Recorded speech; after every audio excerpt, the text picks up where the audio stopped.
Good evening, Fernwood. It is your multifaceted friend Neil here, and it's time for us to check out a gem of a show that is Mary Hartman. Mary Hartman. We'll be watching the June 16th, 1976 episode. Let's take a look at yesterday's Monday episode and get us caught up before we begin. It starts with Jimmy Joe Jeters calling Loretta Haggers to his motel room to explain something that has been troubling him, and that is that Jimmy Joe's father, Merle, has been visiting some kind of house that isn't quite named, but maybe would be called a house of ill repute. Even that phrase is not used, and Jimmy Joe makes reference to the Whore of Babylon, if you know what I mean. Then we get a visit between Kathy and Clete Meisenheimer, who apologizes for coming on so strongly toward her. Kathy makes very clear that she has no interest in Clete beyond a professional one. Of course, Clete does ask her out, but Kathy's pretty firm there. Speaking of things that are firm, the exact opposite happens when we see a visit between Martha and Mary. Mary is really troubled by so many of the things going on. Her breakup with Tom, that her relationship with Dennis does not seem to be going exactly how she wants, plus the feelings that she has been dealing with really since the beginning of the show. She has herself a very painful panic attack, and of course Martha is really no relief because Martha does not seem to understand how to just shut up. The final scene is between Charlie and Loretta as they talk about some of the things going on. Loretta catches Charlie up on the fact that Merle has been going to these houses of some kind. And then we get a call from Merle himself in the hotel room saying that he is in some kind of religious need for help from Loretta, and she's really the only person that can help. I think it's a bit suspicious because I'm suspicious of Merle in general. That's our recap of yesterday's episode. A couple of other plot points that may come up. Tom has been drinking really hard since he is trying to mask the pain he feels after breaking up with Mary. And then Ed and Howard McCullough, they have been a bit strained in their relationship too, since Howard avoids being out of the closet. Ed really wants to make a solid marriage-style commitment to their relationship, and Mother Betty is trying to get Howard fixed up with Mary. It's a whole lot of stuff going on. Why don't we just go ahead and start today's episode, June 16th, 1976.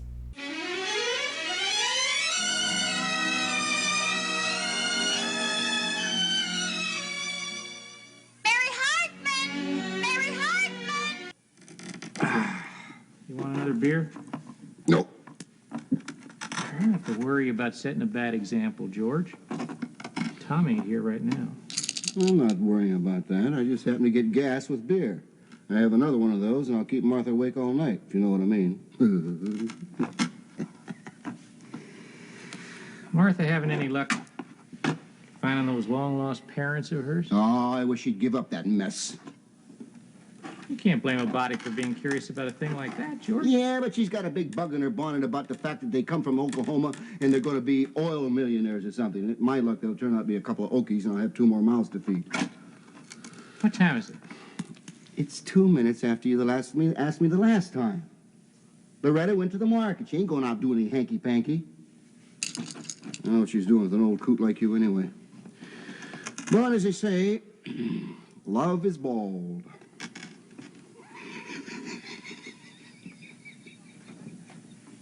I got hidden qualities. Yeah, well, keep them hidden, because I don't want to see them. Oh. One good thing. After tomorrow, there ain't going to be any more Worldwide Missionary Center in Loretta's life. No, sir. There's just going to be me and her career. And that's the way it should be. Yeah, you see, she's home already. That's not Loretta, George. She wouldn't ring the doorbell. Hey, Tom, come on in. Charlie, how are you? How are you, man?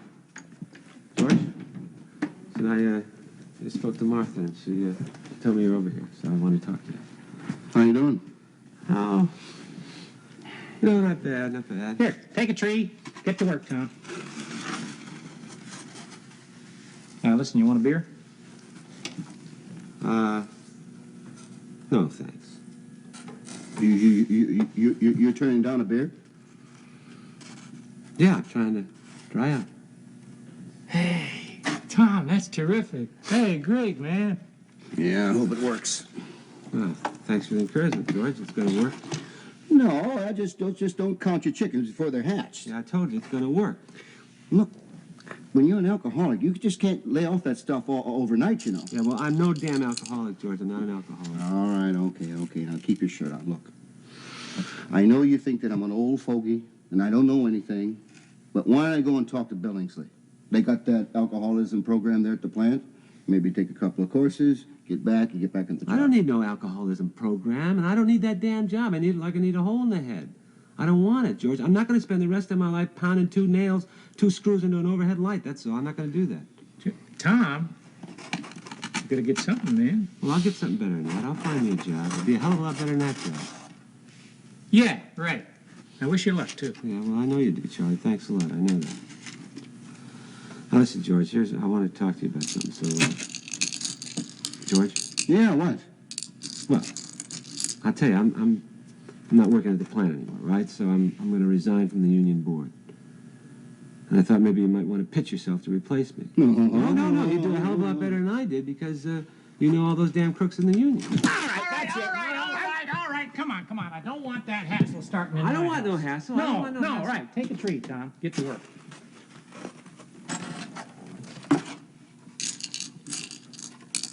Listen, Tom, let me ask you something.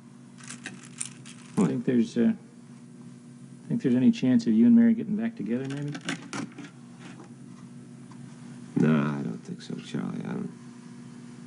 Sure doesn't look that way.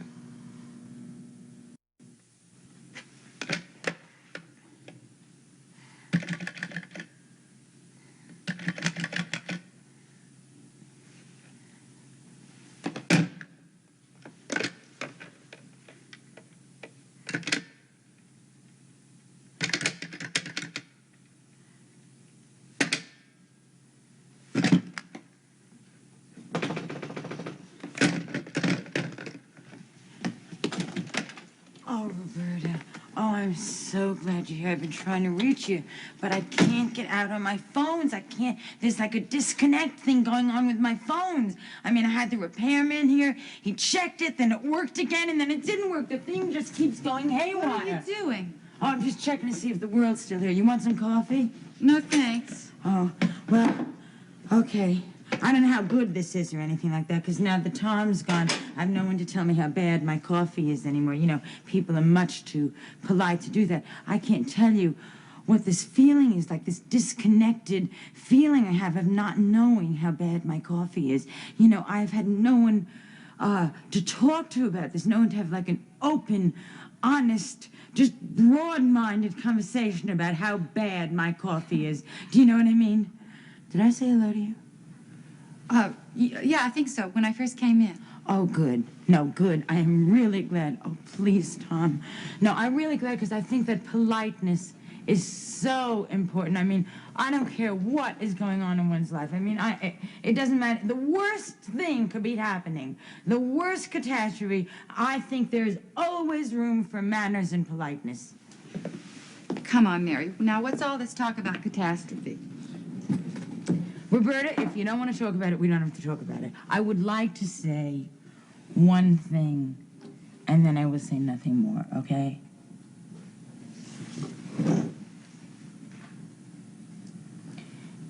Burying your head in the sand will not make anything go away. Mary, I have never seen you like this. You seem so nervous. What is the matter? Uncertainty.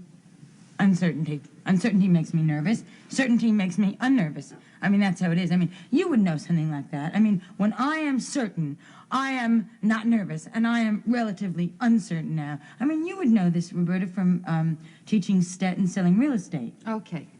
Now, what exactly is it you are uncertain about? Life, just life. And Tom and Heather and the telephone and Dennis. Okay.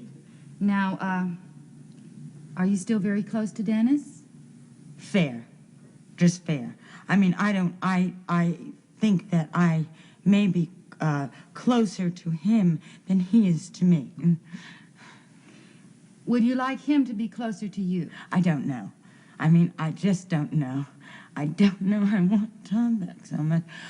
I don't know. You see, I don't know how close he is feeling himself. I mean, I don't know how close a person he is, so I don't know how close I want to be with him. But the thing is that I respect your opinion so much because you're a professional and, you know, you're working with STET and you work with human relationships and everything, and even though you don't get paid, the people who do go to STET pay to go to STET. So, you know, I was curious, you know, about how you felt about, you know, like Dennis and me, how you felt. What do you think he thinks of me? Oh, Mary, I don't know. I never talked to him about that. Why does he avoid the subject? Mary, I don't see Dennis anymore. No, but when you did see him, did he avoid the subject? It just never came up. That's a bad connection. What? That is just like the telephone. Did I tell you that the television set is disconnected? No. I didn't? No. Both of our television sets are disconnected. So what do you think about Dennis? How he feels about me? Oh, Mary, I can't give you any advice about Dennis, not without talking to him. When? When what? When do you think you'll be talking to him? Mary, I hadn't planned to talk to him, but I will if you want me to. Oh, Roberta, oh, what a wonderful suggestion.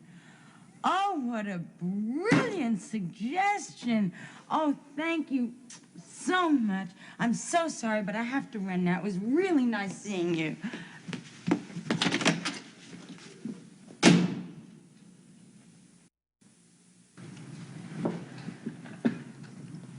So, how have things been going for you?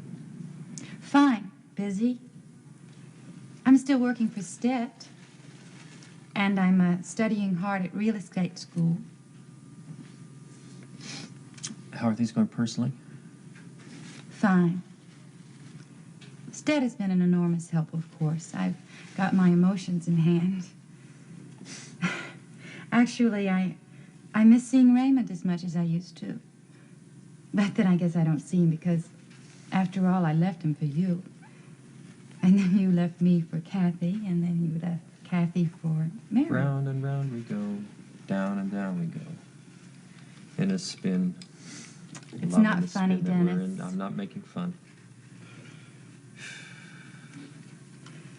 What's happening to Mary is not funny.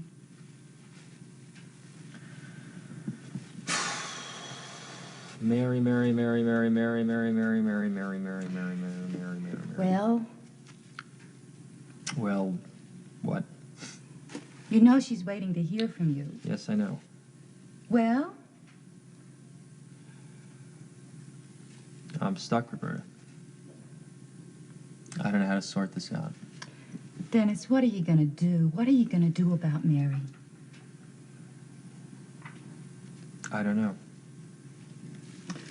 You don't know. Smooth-talking Dennis Foley doesn't know what he's going to do. That's right.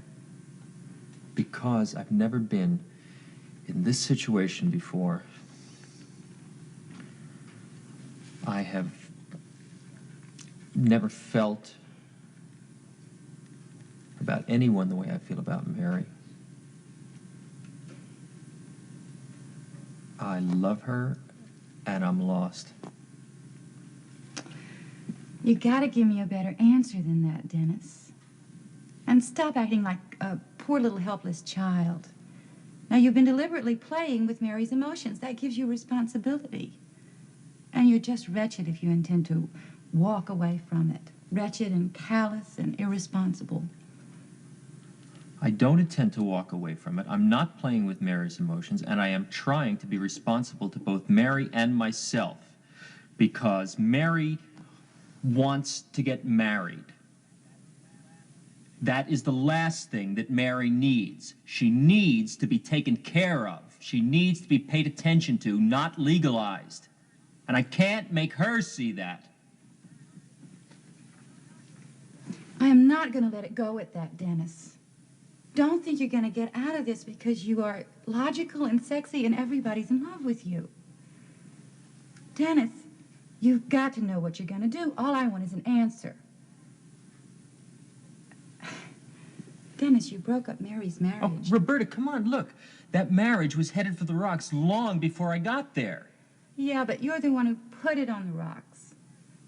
And now Mary is brokenhearted and half crazy. I want to know what you're going to do about it. Are you just going to let her dangle?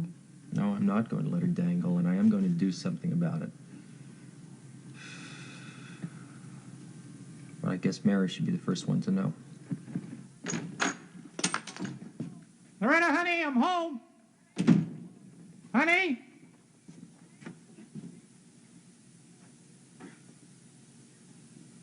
Dear baby boy, hon, I'll just be back in 2 bitty shakes of a lamb's tail. Well, maybe 3 shakes if the traffic's bad. Anyway, I've just gone over to see Merle Jeter. Now, what I'm going to tell him is that I have a dearly beloved husband, and that's you, baby boy, and a career to become a superstar, which takes time and devotion. And since the Lord made it impossible for a body to be in 2 places at one and the same time, what I'm just going to have to do is to back off from my work with the Worldwide Missionary Crusade and Little Reverend Jimmy Joe. Because what that boy really needs is a mama. Your loving wife, Loretta. What that boy really needs is a mama.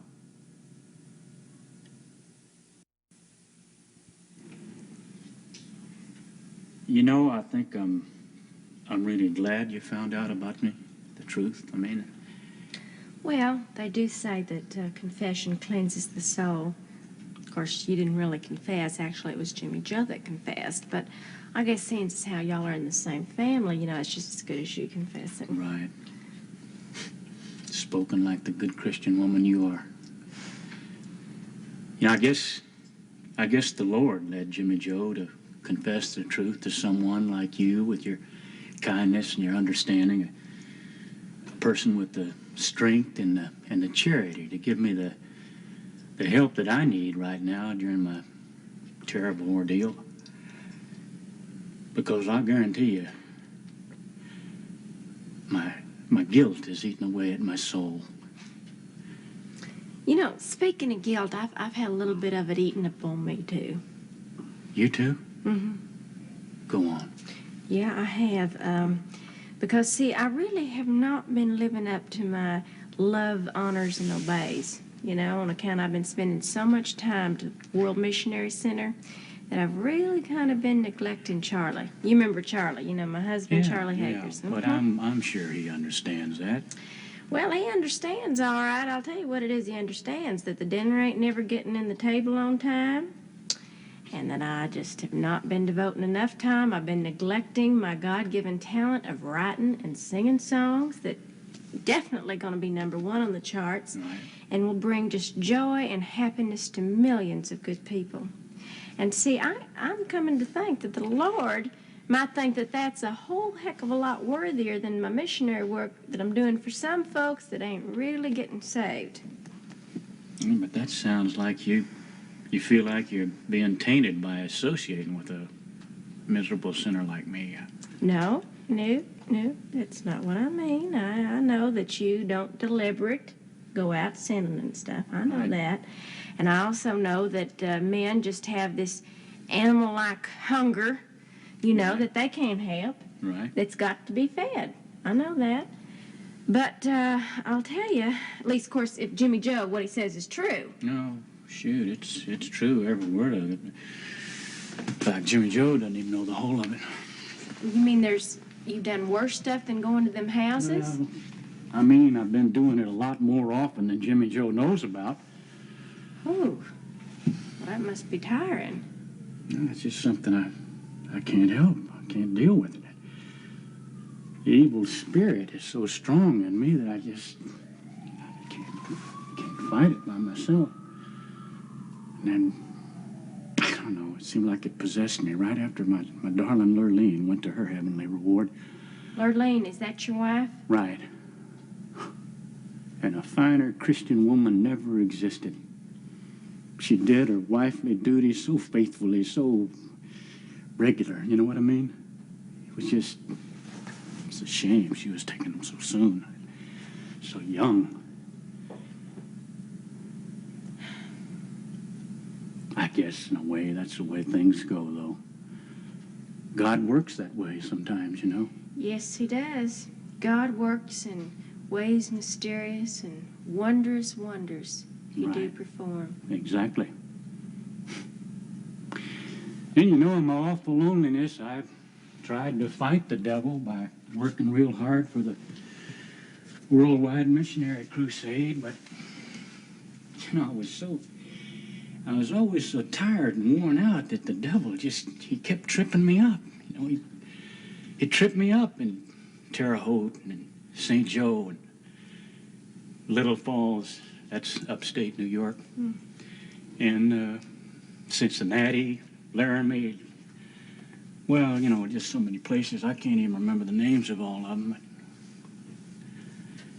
Sometimes for as little as $1.75.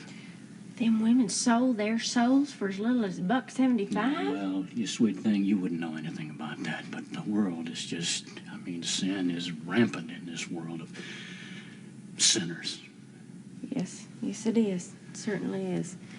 You know, I don't believe I've ever met anybody who has sinned in quite the same fashion that you have, or in so many places. Right, and the thing is that my sins are getting worse all the time. Well, what do you mean they're getting worse? Well, just like, for instance, the last woman that I was with. We were right in the middle of our sinful relation, and she took the name of the Lord in vain. I raised my hand in anger and belted her in the mouth. Of course, you know, I know when you hear talk like this, you probably want to just walk right out of here and abandon me forever. And listen, I wouldn't blame you for it. I want to ask you a question, all right? Can I ask you a personal Absolutely. question? Now, I want to know that in your very heart of hearts, do you, Merle Jeter, really want to repent and reform? Oh, Loretta. Being a reformed sinner is all I ever dream about. Except on those trouble nights sometimes when the dreams get a little out of hand. But I can't do it by myself. Reform, I mean. I gotta have the help of a strong, charitable soul like you.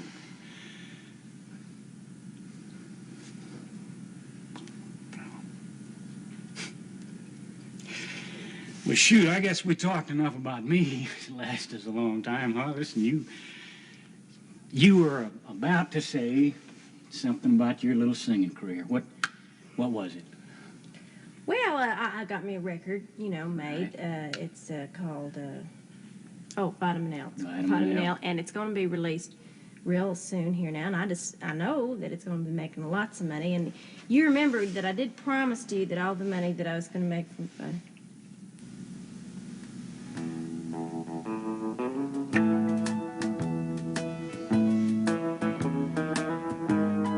You're a fine Christian woman.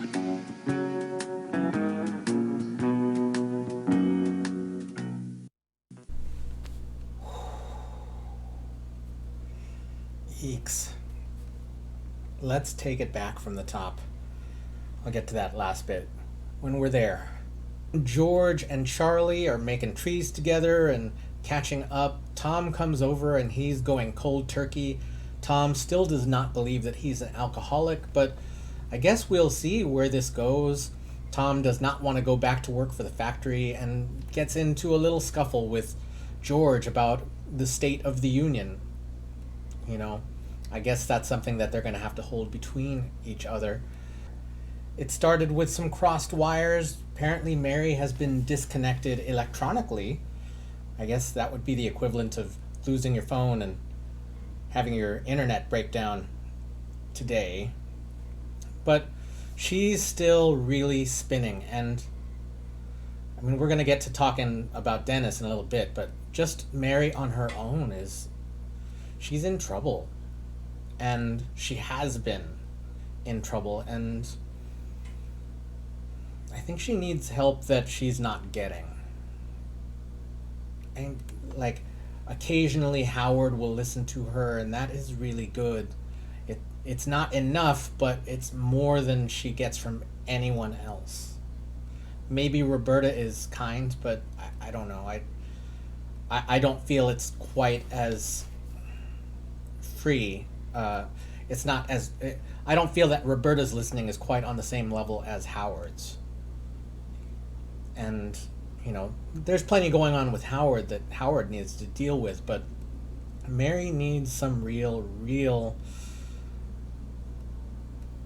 guidance. And, well, the listening first, because Martha offers guidance, but that guidance is not timed well. I don't know that I agree with Martha's guidance, but she needs more than just guidance. She needs someone to listen to. She needs to work through her emotional state, and she avoids that. Mary avoids dealing with her emotions almost constantly. I think getting involved with the phone line is one aspect or one symptom of her avoiding her own feelings. She's been avoiding her feelings since episode 1, and she was in pain then. We get a scene of advocacy for Mary on Roberta's part, and I mean, that is above and beyond for Roberta. I think Roberta is emotionally probably just as scarred as anybody else in this situation. You know, she's a tertiary character, so maybe she has a little bit more room to breathe outside the screen where we don't see her, but I think that she's in just as rough a position. But all that said, I generally agree with everything that Roberta says. I think that Dennis holds so much responsibility on Mary's emotional state. He has been the X factor that has turned the relationship between the Hartmans around. I know that the Hartmans had so many problems that they hadn't dealt with, but that one persistent presence of Dennis in that mix really made it very difficult for anything to happen. And then once he gets a relationship with Mary, he does not want the thing that she wants. Now, you can logic this. I think I said a few episodes ago that you cannot logic your emotions. Dennis is trying to logic the emotions. He's trying to say Mary doesn't need this. And that might be true, but it's something that's very important to her. And that's something that isn't just, hey, I'm a no on, you know, especially after Dennis wrecked her relationship with Tom. And I blame Dennis here. You might feel differently, but I certainly blame Dennis for the state of Mary and Tom's relationship. Mary deserves some blame there too, and Tom was already having troubles, and I feel like just adding Dennis to the mix was enough. But Dennis's persistence and his manipulation of the situation certainly was no help to that relationship. We have Charlie getting home to a note that was, you know, when I saw the note I was a bit scared, but, you know, at least we know that Loretta went to the motel room with kind intentions, and we get what looks to me like a very ugly manipulation. I was quite disgusted by that. Now, again, I don't have anything against sex workers. I think that's not a problem. But for a religious person who is preaching that prostitution is a sin, to then go use prostitutes or to engage in their business, that is a bit. That's not what is literally happening in the scene, but that's what he's talking about as his sin, and he's using the sin as a selling point to establish something different with Loretta. And Loretta certainly is trying to disengage from the Universal Mission Church. Merle's kiss on her hand is a gesture, but I was filled with utter disgust at that. I don't know how this is going to play out, so I think let's see what Loretta's reaction is. I'm sure we're going to see that tomorrow. I don't think we can let that go. So thank you so much for coming along. Thank you so much for exploring this gem, and we will see you tomorrow night in Fernwood.